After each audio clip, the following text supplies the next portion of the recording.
Bonsoir chers internautes et bienvenue sur notre plateau de Dingley Web TV. Et vous êtes à l'émission Débat de société. Notre thème de ce jour est l'excision ou la mutilation génitale. Alors, l'excision touche des millions de femmes dans le monde. Considérée comme une tradition dans la mesure où elle s'est installée dans un contexte animiste, c'est-à-dire qu'elle est arrivée bien avant les grandes religions dans différentes contrées. Et d'autre part, elle est considérée comme un rite de passage de l'étape de la fillette à la femme.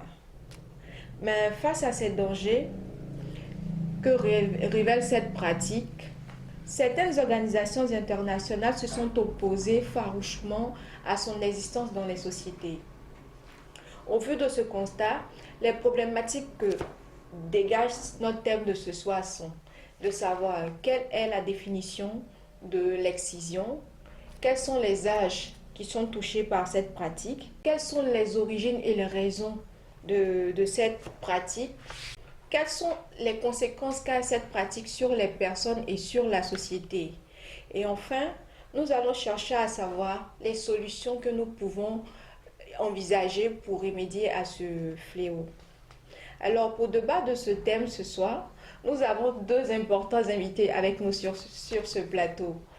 À ma droite, nous avons monsieur Lamine Sissavané, président de la commission régionale des droits de l'homme du Komadougou. Ok, bienvenue monsieur Lamine. Merci. Et à ma gauche, nous avons madame Silla Abi, présidente de l'ONG Notre Cause Commune, membre de la CNDHEC. D'accord, bienvenue sur notre plateau également. Merci. Madame. Alors, pour commencer à parler de l'excision, nous allons d'abord chercher à savoir qu'est-ce que la mutilation génitale. Ok, merci bien madame. Je pense que pour une définition toute simple, l'excision ou la mutilation génitale féminine est l'ablation totale ou partielle des organes génitaux de la femme. Merci bien monsieur. Et madame Silla, pour vous, c'est quoi l'excision? Et comme il l'a si bien dit, je vais aller encore en français, peut-être rater encore, c'est le fait de sectionner une partie du sexe de la femme. Alors, madame Emma, pour vous, c'est quoi l'excision brièvement et quelles sont les causes et les raisons? Je me présente, c'est Emma Boidieu, gérante des stations. D'accord. Bon, l'excision, c'est l'ablation de la partie génitale de la femme. Et voilà, c'est un acte qui est très douloureux que je ne conseille même pas à quelqu'un de le faire. Mais ces pratiques se font souvent en Afrique et souvent en Europe. Dans quel but? Pour eux, c'est, par exemple, c'est pour des rituels, c'est pour certains rituels. Prendre la peau, prendre le sang de la Vierge. D'autres, ils le font parce qu'ils disent que c'est pour une question d'honneur. Ils n'expliquent pas le fond, mais ils disent que c'est pour une question d'honneur. Donc si tu n'es pas excisé, tu n'as pas droit à la parole dans la famille. Dans le village, tu n'es pas considéré. Donc c'est pour ça que les gens font ces actes-là. Chez nous, c'est ce qu'on appelle le soliman. Et ce n'est pas conseillé. Les personnes qui ne sont pas excisées. Et vraiment, je ne conseille même pas à quelqu'un de le faire. Moi, j'appelle ça un acte criminel. Parce que tu enlèves à la femme le goût de la vie. Pourquoi je dis le goût de la vie? Le clitoris, c'est la partie sensible, la partie de l'érection de la femme. Dès que tu l'as enlevé, tu as enlevé toute vie, toute sensation en elle. Elle n'a plus de sentiments. D'accord. Voilà. Et à partir de ce moment, cette femme-là va vagabonder. Elle ne veut pas, mais elle est obligée. Elle va se promener, elle va se livrer à la prostitution. D'homme à homme. Elle va aller d'homme en homme pour rechercher ce plaisir. D'accord. Vous comprenez? Mais les conséquences, elle peut avoir le sida. En allant d'homme en homme, elle va contaminer les gens. Elle va mourir. En excisant une femme, vous pouvez tuer un enfant en excisant. Il y a des cas même de meurtres. Ça, c'est des meurtres que ces femmes-là font. Puis ce sont les vieilles mamans qui le font. Vous comprenez? Ok, merci bien pour votre avis. Et enfin, quels sont les âges qui sont touchés généralement par cette pratique? Bon, dans nos contrées, les âges qui sont généralement touchés, ce sont les âges qui varient entre 8 ans et 20 ans. Puisque ce sont des périodes vraiment propices et souvent c'est fait généralement avant le mariage de la jeune fille. Compte tenu de ce que l'on pensait. Et je crois qu'on va y revenir. Oui, on va en venir. Comme il a si bien dit tout à l'heure, Et l'âge peut varier aussi, ça dépend, parce qu'il y a d'autres qui se marient plus tard. Donc, l'âge peut aller un peu au-delà de 20 ans. De 20 ans. Oui. Ok, très bien, merci. Donc, enfin, ensuite, nous allons chercher à savoir les origines de cette pratique. Quelles sont les origines et les raisons qui justifient en fait son existence dans notre société. Ok, bon, moi je pense que les origines remontent très loin, jusqu'à dans l'Antiquité, au temps du prophète Abraham. Et à partir de ce moment, l'excision a commencé vraiment à s'imposer comme une coutume à certaines contrées du monde. D'accord. Et comme justification que c'était une pratique qui permettait à la femme, disons, entre griffes, d'être sage. Est-ce que cela est vrai? Je pense que dans le débat, nous allons y revenir. D'accord. Ok, Madame Silla, Oui. pour vous, c'est quoi les origines? Comme il a si bien dit, nous, on nous disait que l'origine, c'est l'islam. Ça faisait partie de notre religion. Il fallait qu'on le fasse. Et bon, voilà. Donc, on était soumis à ça. C'était une obligation. Voilà, c'était comme une recommandation Voilà, une religieuse recommandation. en quelque sorte. Mais après, quelles sont les raisons qui justifiaient que... C'est quoi les motivations de l'existence en fait de cette pratique? La motivation, c'était quoi? On nous disait qu'une femme qui est excisée, elle peut se maîtriser, rester tranquille, attendre. Parce que nos parents, avant, ils étaient beaucoup nomades. Donc, on disait qu'on le faisait pour que les femmes puissent rester tranquilles. Elles sont sur place, elles n'ont pas envie d'aller avec l'homme. Quand on fait l'excision, elles peuvent rester tranquilles. Contrôler la vie. libido. Voilà. D'accord. Ok. Oui, effectivement, ce sont les raisons qui étaient évoquées. Est-ce que cela est vrai? Cela est faux? Bon, moi je pense que le temps nous dira. Mais en tout cas, une chose est sûre, c'est que ce n'est pas grâce à l'excision que les femmes restaient fidèles. D'accord. Donc après, on cherche à savoir c'est quoi les conséquences de cette pratique-là sur ces femmes qui ont été victimes de cette... Ouais. Ça, je voulais dire à M. Savané de me laisser un peu parler parce que, étant femme, étant vous maîtrisez je pense que, c'est pas question que je maîtrise, mais étant dans la société, je pense que c'est des faits palpables qu'on rencontre.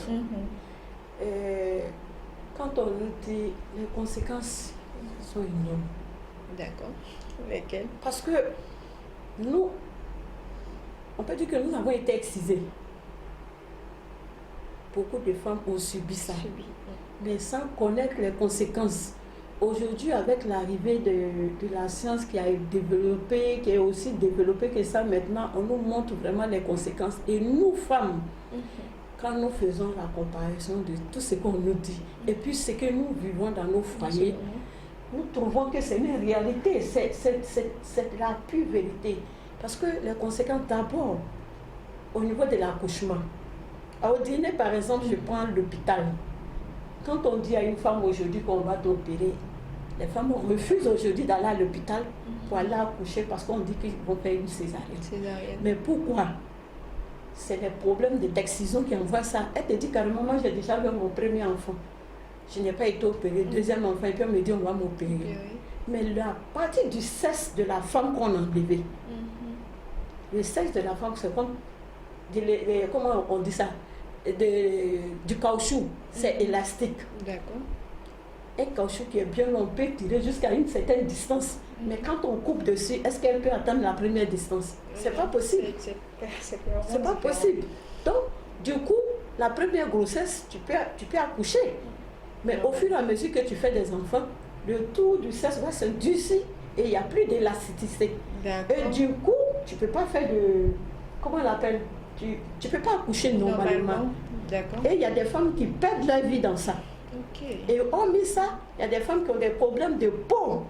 Et quand on fait l'excision, ça laisse des traces. Je ne sais pas comment on dit ça en français. C'est endulant, je dis... Des kystes. Non, pas des kystes, mais... Des problèmes de cicatrisation. On appelle ça de la kéroïde. Juste le kéroïde, ça est là.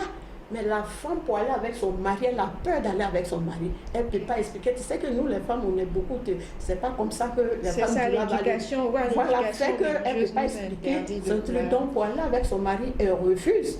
Elle peut sentir des douleurs par rapport à ça. D'accord. Elle ne peut pas. Hein? Et puis, au moment de l'accouchement, quand on force, il y a des problèmes de fissure qui viennent. Et fissure, là, c'est quoi? Ça, c'est... Quand la femme pousse l'enfant, elle pousse, ça ne vient pas. La poche qui recueille l'urine, à force de pousser, ça se casse. Et une fois que ça se casse, elle ne peut plus retenir son pipi. Et c'est des femmes qui sont rejetées dans la société. On en a vu plein. Parce qu'elles sentent toujours du pipi. Elles ne peuvent plus aller à la mosquée. Elles ont une odeur pas possible. Donc, vraiment, elles sont rejetées. Et ça, c'est dû à l'excision. Et les problèmes de couple dans les foyers. Ici, on en trouve beaucoup. Monsieur le Président peut en témoigner parce qu'il reçoit des requêtes. Chaque fois, il y a des petits hommes qui viennent se plaindre. Quand ils frappent leur femme, quand on se plaint, mais elle refuse d'aller avec moi. Et quand tu rentres, parce qu'avec les hommes, souvent, elles n'arrivent pas à s'exprimer. Mais quand c'est entre nous femmes, quand tu montres que toi-même, tu as les mêmes problèmes qu'elle rentre, tu as les détails pour te donner. Voilà. C'est des problèmes où les femmes même, la première fois, elle ne peut pas t'expliquer. La deuxième fois, donc peut-être jusqu'à 3 visites pour qu'elle puisse te dire réellement ce que c'est. Mais quand elle va avec l'homme, elle a des douleurs. Elle a des douleurs, elle ne ressent rien, mais c'est des douleurs qu'elle ressent. Du coup, quand la nuit arrive, elles ont des problèmes. Donc vraiment, je dis, c'est des problèmes, si on veut tout expliquer ici aujourd'hui, je pense qu'on ne pourra pas quitter parce que c'est récurrent et ça existe bel et bien dans nos sociétés. Okay. Merci bien, on dira que c'est une pratique qui est très dangereuse. Oui, très très dangereuse. Les conséquences sont vraiment désastreuses. Ok, monsieur. Oui, comme elle a dit, les conséquences sont vraiment désastreuses pour les femmes. Et moi, en tant que président des droits de l'homme, je dis que c'est une violation flagrante des droits de la femme. Surtout le droit à la santé, santé de la reproduction. Mais je vais un peu revenir à ce que les gens pensaient que c'est des avantages. Au niveau d'abord de l'éducation, les gens ne faisaient pas trop attention à certaines choses. Quand on nous dit que l'excision peut permettre à la femme de rester fidèle, non, ce n'est pas l'excision qui faisait que les femmes étaient fidèles. C'était l'éducation qu'on leur donnait, les valeurs qu'on leur donnait, les valeurs morales qu'on leur donnait. Ça permettait à la femme de se conserver, d'avoir peur d'aller avec un homme. Parce que quand une tante ou une grande soeur ou une maman disait à sa fille, ah, tu viens de voir tes premières règles, fais attention, si tu vas avec un homme, tu risques de tomber enceinte. Mais si tu tombes enceinte, c'est ton père que tu as honni, c'est toute ta famille que tu as honni, tu vas jeter l'opprobre sur ta famille. Donc avec cette conscience, elle se maîtrisait, elle arrive à se maîtriser. Mais si cela est vrai, que l'excision devait permettre aux femmes de rester tranquilles, alors à notre temps aujourd'hui, il y a des jeunes filles qui sont excisées, mais qui font 2, 3 enfants, 4 enfants qui sont des pères différents. Alors qu'est-ce qui amène ce phénomène alors? Qu'on nous explique. Donc l'excision ne peut pas être la cause de la fidélité de la femme. Les conséquences, elles sont très énormes. Il y a les conséquences psychologiques, les morales, même au niveau financier. Mais le plus grave, c'est la santé d'abord de la femme. Parce que ça fait dégrader d'abord la santé de la femme. Et vous voyez, dans les foyers, il y a des foyers qui viennent se disloquer parce qu'il arrive un moment où la femme a peur d'aller avec son homme. Ou elle a peur d'avoir des rapports sexuels. Parce que d'abord, les rapports sont douloureux. Quand elle tombe enceinte, l'accouchement, c'est une difficulté pour elle. Du coup, il arrive un moment où elle ne veut plus aller avec son homme. Donc, les conséquences sont telles que quand vous regardez une femme qui a subi ça, comme elle l'a dit, il est souvent difficile d'en parler. C'est presque tabou pour les femmes, c'est comme un tabou pour elles. Elles préfèrent souffrir en silence. Et la femme africaine, c'est ça. La femme africaine, elle préfère souffrir en silence que de dire certaines choses pour elle qui va jeter peut-être le discrédit sur sa famille. Donc elle préfère souffrir en silence, garder ça. Et quand on regarde aujourd'hui, ça n'a aucun avantage pour la femme. Aucun avantage. Scientifiquement, moralement, psychologiquement, financièrement, ça n'a aucun avantage pour la femme. Mais ça a plutôt des avantages pour celles qui pratiquent. Ah bon? Oui, parce qu'il y a quelque chose qui est caché. Souvent, il faut qu'on ait le courage de le dire. D'accord. Parce que qu'est-ce qui se passe? Quand on vient faire l'ablation de toutes ces parties, on n'a jamais vu un endroit où on dit qu'on va les jeter. Ces femmes les gardent. Et c'est pour utiliser, pour faire des potions secrètes, des potions magiques. D'accord. Mais il faudrait que les gens aient le courage de le dire. Et c'est pourquoi c'est difficile, ça a la peau dure. Et aujourd'hui, les femmes ont changé des tactiques. Puisqu'on ne peut plus faire ça d'une fête, puisqu'il y a une loi en 98 qui est venue, qui a aboli ça. Et si tu fais, on te prend, tu vas en prison. Le minimum, c'est 2 ans. Maintenant, elles ont changé de tactique. Et cette tactique-là, on a su aussi que c'est comme ça qu'elles faisaient. Donc, on les suit à la trace. D'accord. C'est quoi les nouvelles? C'est quoi les nouvelles? Non, la nouvelle technique, par exemple, elle veut venir. Bon, moi, je suis votre amie, je suis l'exciseuse. Vous avez une fille, vous voulez faire exciser votre fille. Quand je viens, je dis à ma camarade, je suis venu te voir, vraiment j'ai besoin de quelque chose, il faut que tu m'aides. Bon, viens, on va se voir. Entre-temps, vous avez déjà préparé votre fille dans la maison pour m'attendre. Et les hommes sont assis là, les autres sont là, personne ne sait de quoi il s'agit. Votre camarade est venu vous voir. Donc c'est de façon camouflée. Mais donc elle fait son opération et on demande à la fille de tout faire pour être courageuse, d'être une femme. Que pour ça, une femme ne pleure pas. Donc quand elle finit l'opération, elle sort incognito. Et puis, en l'accompagnant, vous dites, mais cette fois-ci, là, pardon, il faut payer à temps. Donc, le message est lancé, les gens pensent qu'elle est venue prendre crédit alors qu'elle est venue pour faire cette opération. C'est ça. Et surtout sur les nouveau-nés. Et oui. Et c'est pourquoi, moi, souvent, je dis, il faut aussi, souvent, les pères sont complices. Comment? Oui, parce qu'un père de famille doit veiller sur sa famille. Il doit connaître sa famille. Quand il y a quelque chose qui ne va pas, même pas une simple remarque, tu dois savoir qu'il y a quelque chose qui ne va pas dans ta famille. Voilà. Et tu dois être plus attentif. Voilà.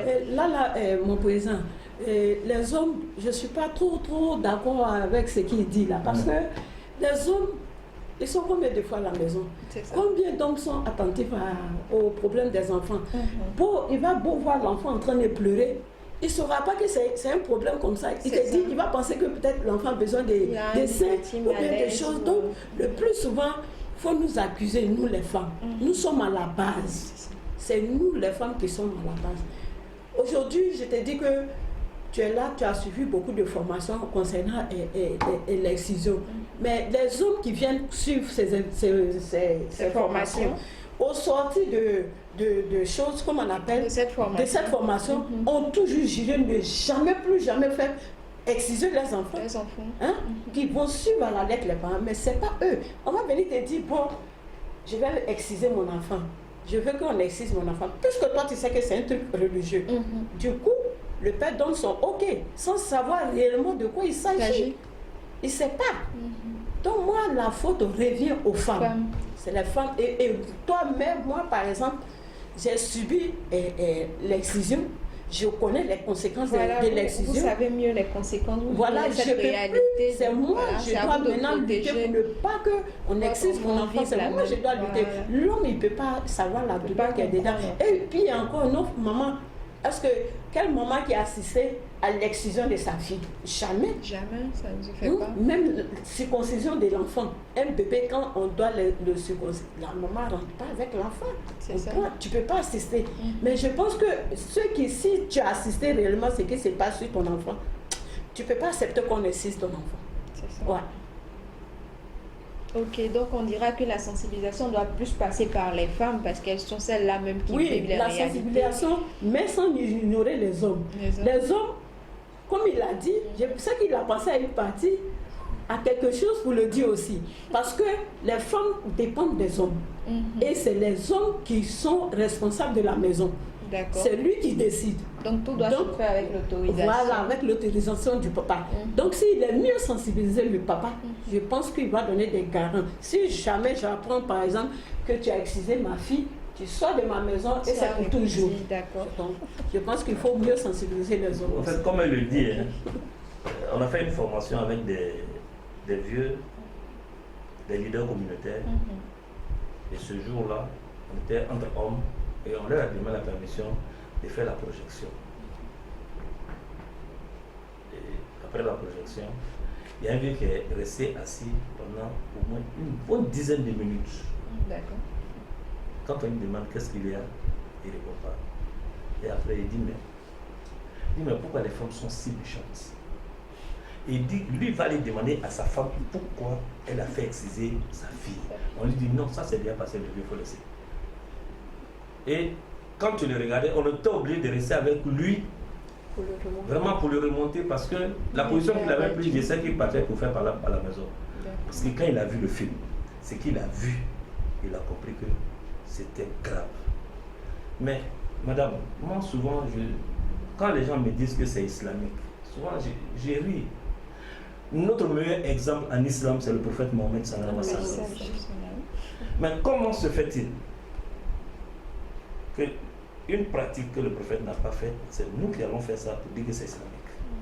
Parce que notre meilleur exemple dans la vie du musulman, c'est le prophète. Et quand le prophète n'a pas fait quelque chose, nous on ne le fait pas. Alors, si le prophète n'a pas fait exciser ses filles, alors pourquoi nous voulons faire exciser nos filles sous prétexte que c'est islamique? Mais en même temps, il faut dire que, en général, la tradition est toujours mêlée à la religion, malheureusement. Les gens gardaient les anciennes pratiques qui existaient bien avant la religion. Ça, c'était avant. Maintenant, on sait qu'on ne peut plus mélanger. Parce qu'on sait que pour l'excision, là, ce n'est pas islamique. Sinon, c'est un truc de coutume. Et ça va se bannir. Je suis plus engagée, plus que jamais à lutter contre ce fléau. Ouais. Ok. Voilà. C'est bien. Oui, moi, mon engagement est clair. Bon, on le connaît et puis la plupart des Oudjeneka savent. Je dis plus jamais cette pratique. Et quand on le fait, vraiment, je suis désolé, mais quand on sait qu'il y a quelqu'un qui vient de faire cette pratique, ça, même s'il y a un mois, si on le sait, on va te poursuivre. Parce que les conséquences sont tellement désastreuses. Quand on imagine un temps soit peu, quand tu fermes les yeux, tu imagines les conséquences, tu te dis, est-ce qu'on peut faire ça à un être humain? Donc, nous on dit la loi, l'application de la loi, point barre. Et puis la loi, ce que la loi dit maintenant, un enfant qui a été excisé par ses parents, mineur, et que si l'enfant devient à sa majorité, oui, jusqu'à 2 ans après sa majorité, peut porter plainte contre la personne. Parce que les enfants, on le fait sans leur accord. Donc on en était aux conséquences. Et maintenant, vu qu'on est tous d'accord sur le plateau que c'est un acte criminel et que c'est un acte à bannir, nous allons ensemble chercher des solutions. C'est-à-dire donner des recommandations pour envisager l'éradication en fait, de ce fléau. Pour vous, Madame Emma, on continue toujours. Quelles sont les propositions de solutions que vous pouvez faire? Moi, la première des choses, je voudrais qu'on enseigne aux gens la crainte de Dieu. Quelqu'un qui craint Dieu ne va pas faire du mal à son prochain. Parce que faire ce acte-là, c'est faire du mal à ton prochain. La première des choses, c'est d'éduquer la fille en lui faisant comprendre par exemple que rester vierge toute sa vie jusqu'au mariage, c'est un acte qui lui donne beaucoup d'honneur et qui permet qu'elle soit en bonne santé. Ça, c'est la première des choses. Voilà. Maintenant, il faut chercher à savoir, est-ce que ces personnes d'abord, ces personnes qui pratiquent ces actes-là, est-ce qu'on peut changer leur mentalité? Parce que c'est surtout ça. Des mères qui ont vécu ça, c'est difficile. Enseigne aux filles qu'on ne peut pas faire ça, c'est resté en elles. Donc il faut aussi sensibiliser ces femmes. Voilà. Donc sensibiliser les femmes et les jeunes filles. Ok. Et monsieur Lamine? Oui, je suis d'avis avec elle. Mais moi je vais un peu plus loin, je pense qu'il faut sanctionner. En plus de tout ce qu'elle dit, il faut sanctionner. Et l'éducation des enfants à la maison est primordiale. Il faut qu'on éduque nos enfants. Tous les parents ont démissionné de l'éducation des enfants. Personne ne veut éduquer son enfant. Et chose grave aujourd'hui, même quand un parent met déjà son enfant à l'école, c'est fini pour lui, son travail est fini. Alors que ça ne fait que commencer. Donc l'éducation doit être démise. Puisque c'est l'éducation qui permettait aux femmes de rester tranquilles avant. Ce n'est pas l'excision. L'éducation leur permettait de savoir que si jamais tu vas avec un homme qui n'est pas ton homme, non seulement tu t'es déshonoré, tu as déshonoré ta famille.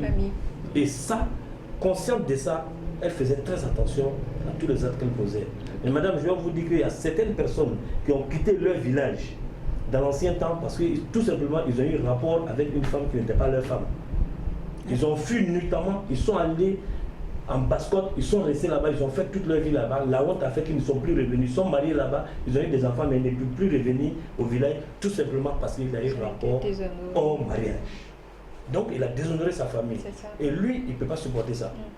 Donc c'est l'éducation qui était vraiment la base. Mais aujourd'hui, cette éducation, nous l'avons perdue.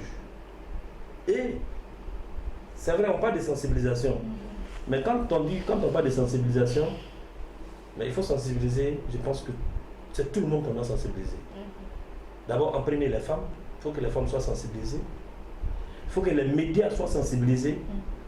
Parce qu'il y a des films aujourd'hui qui sont osés, qui permettent à nos enfants d'avoir certains comportements qui ne sont pas bien. Quand vous regardez la télévision, des gens qui sont en train de s'embrasser, qui sont en train de faire peut-être l'amour. C'est vrai, on dit avec une couverture à moitié nue, mais là, quand l'enfant assis, quand l'enfant regarde, l'enfant sait que ça, ils sont en train de faire des trucs. Une mauvaise influence. C'est ça. Et ça, ce sont des trucs dont il faut sensibiliser tout le monde. D'accord. Et les hommes, il faut aussi les sensibiliser pour dire de suivre les enfants. Mais quand on dit les enfants, on ne dit pas les garçons seulement. Même les femmes.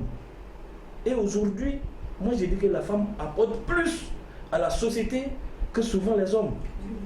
Ça, je vous donne un exemple. Si moi, par exemple, je suis marié, que ma femme me demande tout de suite, vraiment, mon mari, vraiment j'ai tel problème, est-ce que tu peux m'aider? Entre-temps, mon père vient de m'envoyer une lettre pour dire qu'il a besoin de 50 000, ma femme a besoin de 50 000, mais je vais dire à mon papa, vraiment le mois est un peu difficile, il faut attendre le mois prochain. Wow. Mais je donne les 50 000 francs à madame pour qu'elle puisse régler son problème. Parce que j'aime ma femme. Et elle, quand elle prend les 50 000 francs là, ça va envoyer peut-être à sa maman ou à son papa. Donc c'est normal, donc c'est ça. Donc aujourd'hui, il faut qu'on éduque nos femmes. Et puis, il fut un moment à Odiéné, si tu ne pouvais pas t'imaginer qu'une femme pouvait être leader communautaire. Après, être mère. Et la région, le district du Denguélé est le meilleur exemple dans ça. Nous avons au moins 4 mères femmes. Donc c'est dire que la femme, elle a des potentiels. Mais pour pouvoir réveiller ce potentiel, ce n'est pas un excisant, mais c'est un éducant. Elle donne l'opportunité de réussir dans la vie. Et maintenant, il faut que la loi s'applique. Ce qu'on prend dans la pratique de l'excision, il faut que la loi soit appliquée dans toute sa rigueur. Et cela va nous permettre de dissuader ceux qui veulent faire. On continue cette pratique en fait. Merci bien, monsieur Lamine. Oui, madame Silla. Oui, je continue dans le même sens que Lamine. Il faut dire qu'aujourd'hui, il faut qu'on protège les enfants contre l'excision. Et ce n'est pas seulement l'excision.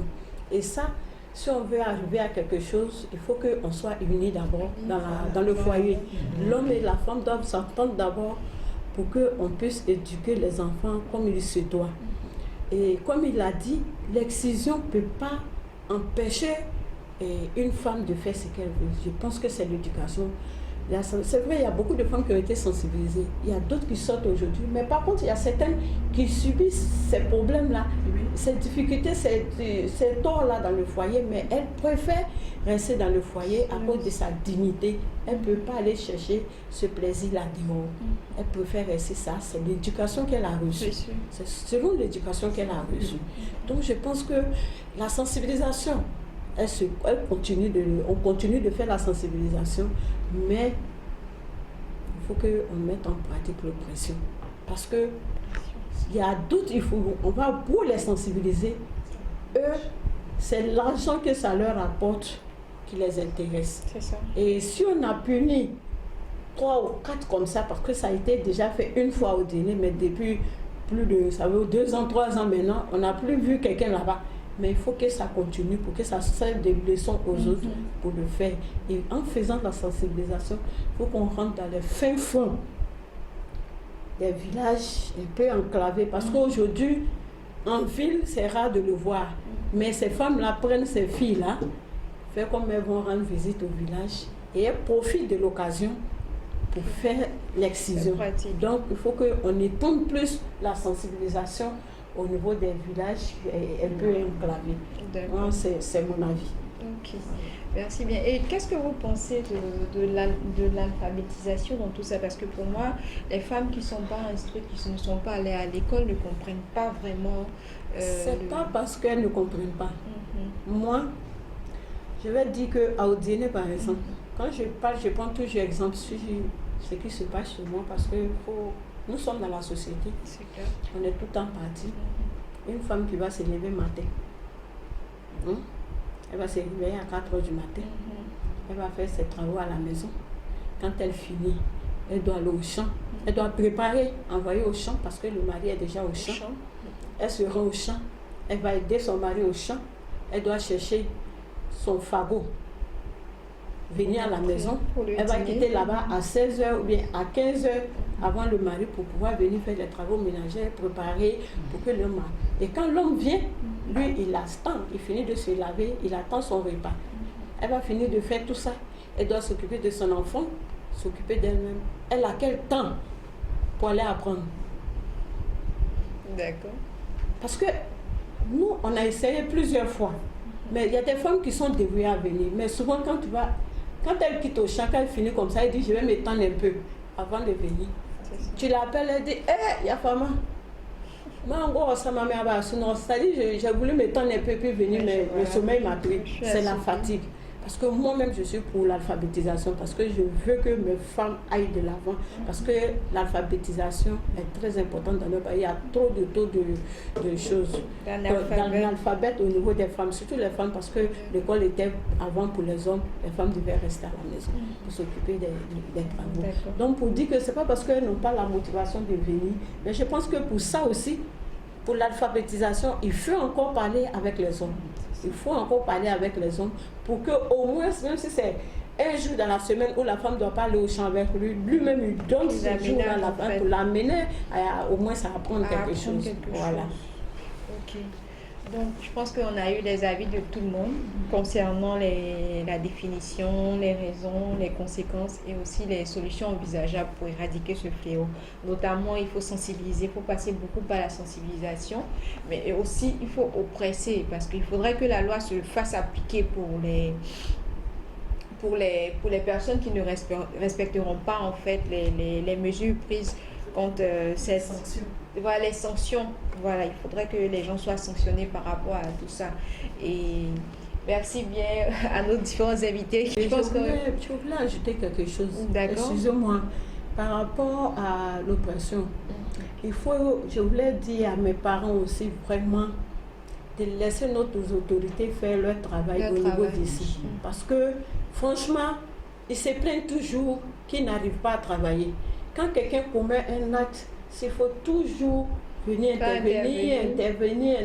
À la longue, là, on ne va pas s'en sortir. Il faut qu'on applique un peu la loi souvent au niveau de certaines personnes. Sinon, vraiment, on ne va pas avancer. D'accord, voilà. Merci bien, Madame Silla. C'est gentil pour le plus. Donc, nous sommes au thème, en fait, du temps qui nous a été imparti. Et ça a été un véritable plaisir de vous avoir reçu sur notre plateau. Et puis, merci pour vos différentes interventions et vos avis. Je pense que ça a éclairé plus d'une personne. C'est les internautes qui nous suivent, en fait. Et enfin, on va vous dire merci de nous avoir suivis.